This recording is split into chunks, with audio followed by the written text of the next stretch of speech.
Halo teman-teman semuanya, oke hari ini kita akan melakukan wawancara dengan pemilik toko kerajinan rotan sejati. Mungkin langsung saja ya kita bertanya langsung kepada owner atau pemilik usaha toko rotan sejati ini untuk mengetahui bagaimana sih proses bisnis yang terjadi di toko ini. Oke, mungkin langsung saja, ayo kita masuk ke dalam.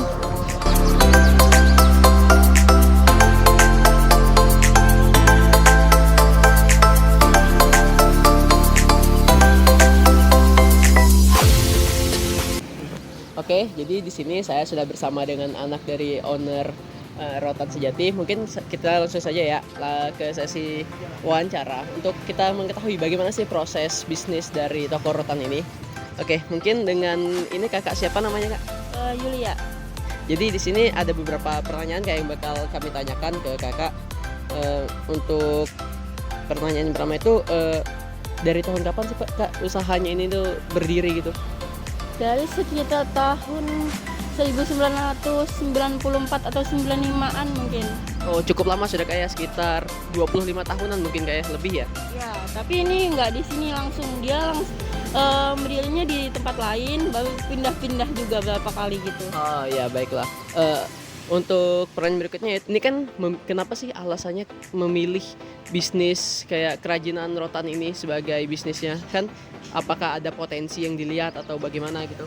Jadi orang tua saya itu dulunya tuh nggak jualan ini, sempat jualan mainan juga. Nah, karena ngelihat di daerah saya tuh banyak kerajinan, orang pengrajin, jadi orang tua saya dari daerah sana itu merantau ke sini sambil melihat potensinya itu, lalu mencoba jualan begini dan akhirnya sampai sekarang gitu. Oh, jadi kayak ini dari produk lokal, terus orang tua kakaknya ngerantau ke sini dan kemudian membawa produk tersebut ke Kota Samarinda kayak karena dilihat ada potensi dan juga pasarnya. Oke, pertanyaan berikutnya yaitu untuk di toko rotan sejati ini kak, jualnya itu apa aja kak ya? Macam-macam sih kalau di sini, dari kerajinan rotan, terus kerajinan dari kayu juga ada, bambu juga ada, macam-macam sih, tergantung anunya juga. Tergantung permintaan pembeli juga kayak. Oke. Untuk bahan baku utamanya kak, selain rotan mungkin ada bahan baku lain yang biasanya digunakan untuk pembuatan produk yang dijual di toko sejati ini kak? Mungkin apa aja tuh kak? Ya termasuk kayu tadi, bambu juga ada, lidi-lidian juga ada, plastik juga ada. Oke, jadi bahan baku itu nggak cuma satu barang nggak ya, tapi berkombinasi karena di sini juga produk yang dijual juga bermacam-macam kak ya. Oke, kemudian untuk mengolah produknya ini kak dari barang yang masih kayak misalnya kan rotannya kan berarti cara mengolah itu kayak dianyam. Ini anyamnya masih manual kak ya? Nah kita itu jadi tuh kita tuh membeli barang, jadi ini nih nggak kita sendiri yang anyam, kita membeli juga di daerah Kalimantan Selatan sana. Seperti itu, membeli. Oh, jadi seperti distributor gitu kak ya? Ya. Oke.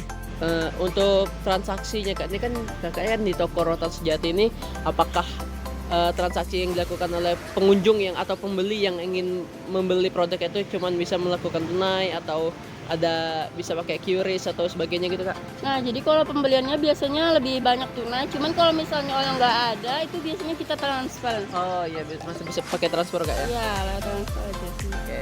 Kemudian kak untuk selama menjalani proses bisnis ini tuh kira-kira kendala apa aja kak yang pernah dialamin? Untuk kendalanya sendiri itu karena kebanyakan sekarang online, kita ingin mencoba online juga. Cuman saat kita mencoba online itu kita kekurangan tenaga. Kalau udah kekurangan tenaga itu untuk pengirimannya apa-apanya susah. Jadi itu termasuk kendala untuk toko kami. Jadi kekurangan tenaga di dalam bidang admin dan untuk yang manajemen media sosial kayak gitu kayak. Ya. Oke.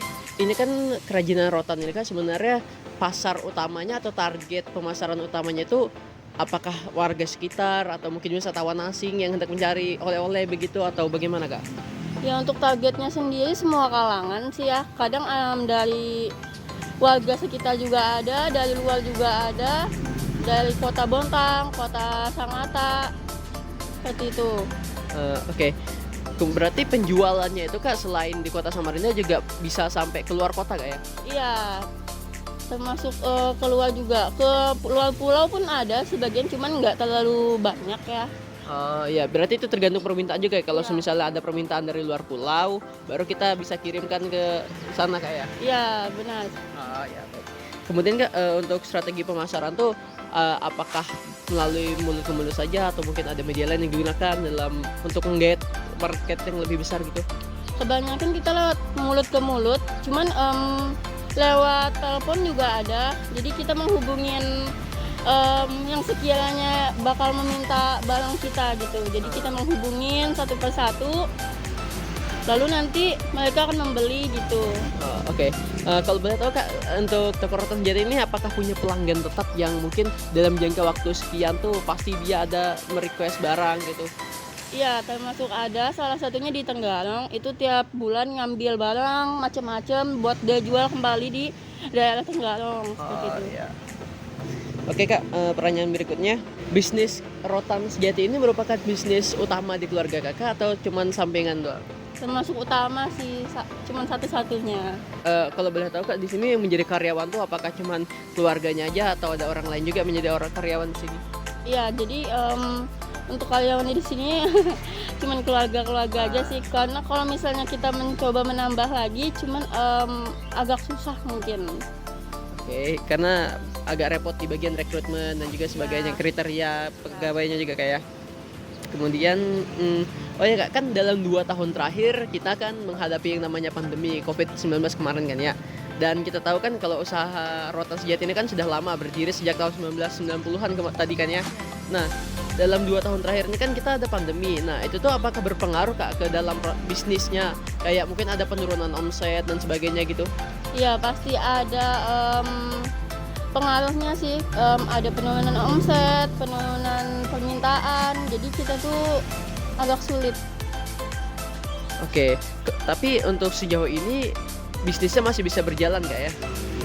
Nah, untuk bisa bertahan melalui masa pandemi itu Kak, kira-kira strategi apa sih yang digunakan oleh toko Sejati ini untuk bisa tetap bertahan di masa-masa sulit selama pandemi kemarin?